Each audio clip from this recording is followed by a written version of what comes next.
Hey, hey, hey, we are live and boy, do I have nuggets for you. Well, sometimes our coaching call in the Thrive program goes a little long because there's just so much good stuff to do. And sometimes I have to pause for a moment in my own coaching to attend to a bleeding child. And between doing both those things today, we went a little bit over in coaching, but there was just so much to do.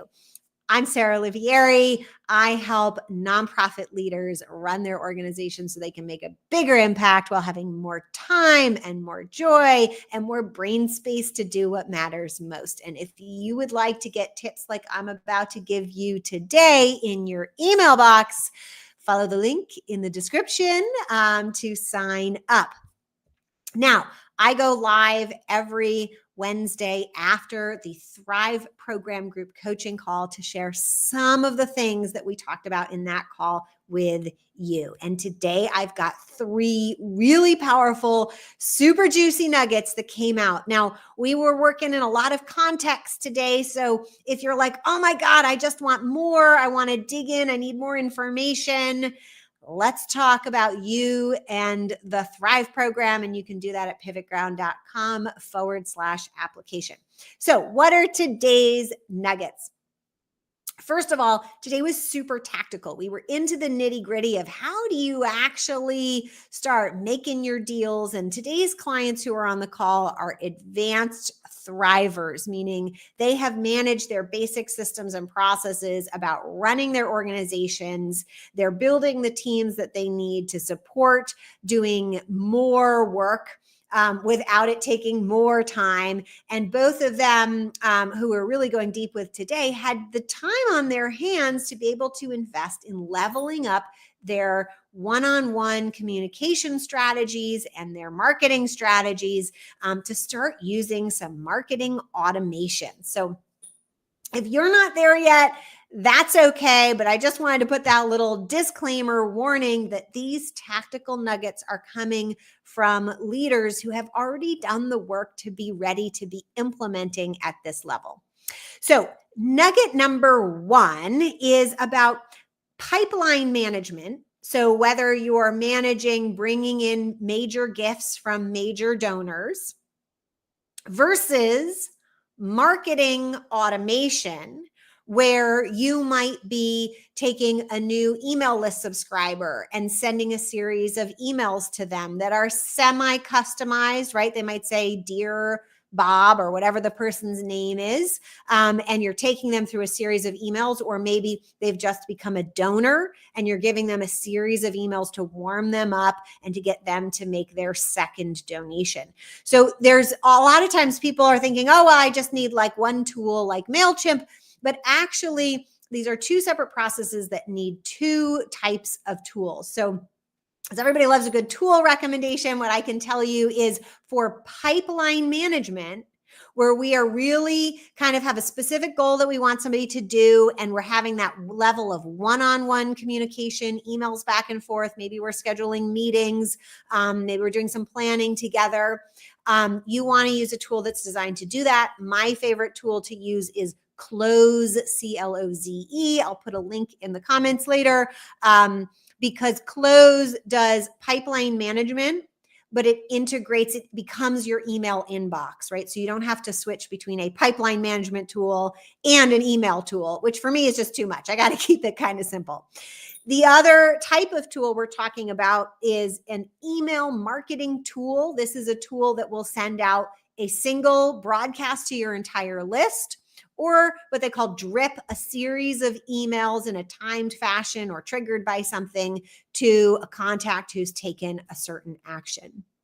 And in my favorite tool for you doing that is called system.io. Again, I'll put a link in the description because it does the email management, it does the automation that we're talking about, and it will also host your website and deal with recurring payments and all those things and build what we call funnels. But if you're building like, a specific fundraising campaign, you need a tool that does funnels, because funnel is the website language for putting all the pages in place for your campaign. And if you don't have a tool that's designed to do that, it's going to be really hard. So I like an all-in-one tool that can be very robust and does a good job at it.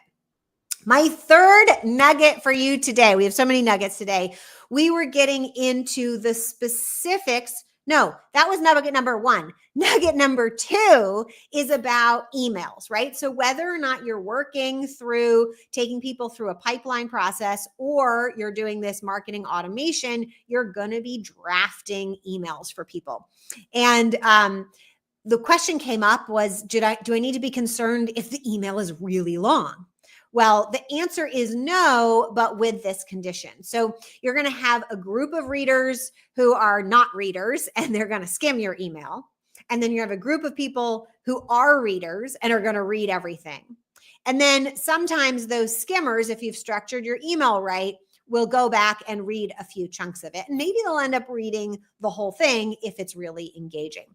So how do we deal with long emails? Write the email, add as much as you want in there as long as it's engaging, but make sure that it has a very kind of compelling intro, right? One line for the non-readers, that there are bullet point sections, and you can use emojis or actual bullet points, whatever, to highlight what those bullets are. That's for the skimmers. And those bullet points, besides having the information that they need to read, just in case they didn't read the paragraphs, those can also serve like advertisements to try to get them to read the paragraph. If the bullet is interesting enough, they'll go back and read the paragraph. And then finally, it must have a very good PS section, which is one of the most read sections of the email. So first line, bullet points, and the PS. That is the version of your email for your skimmers. And then the full email is for your readers. So in a way, we're kind of layering two emails on top of each other. Okay, now, now for my third nugget for real is about anchoring. And, when we're writing copy, when we're persuading people to give or do business with us or whatever it is, we want to use as many psychological tricks as we can learn. And so one of the psychological tricks we learned today is about anchoring people's brains around numbers. So let's say you want people to sign up to give a recurring gift of $100, or maybe it's a one-time gift at $100. What you want to do in your email is use that same number, the number 100. And it doesn't have to be related to dollars or anything else. So you could say, oh my God, like I'm sitting in my office. It's so hot. It's 100 degrees outside. But I'm sitting down to write you this email anyway. And then I'm going to go jump in the pool. You write, and then the rest of the email at some point has a call to action. Please consider making a gift today. And maybe then when they get to the donation page, there are three options, $50, $100, and $150. You have now anchored them to give $100 because you said it was 100 degrees outside, right? The numbers don't have to be related. Another example, maybe you're trying to get a sponsor to give, join in at your $1,500 membership. Well, you might say, I was at this big event. There were over 1,500 people there, and, blah, blah, blah, rest of my email. Don't you want one of our packages? The price is $1,500. You have now kind of anchored them, or if you give them multiple choices, they're now more likely to choose the one that is the same number that you mentioned in the email. So pick your number strategically or tactically, as I would like to say, because I don't like to misuse that word strategically, tactically, so that the number you mentioned in the email is the choice that you are priming them to make when they are then confronted with three choices.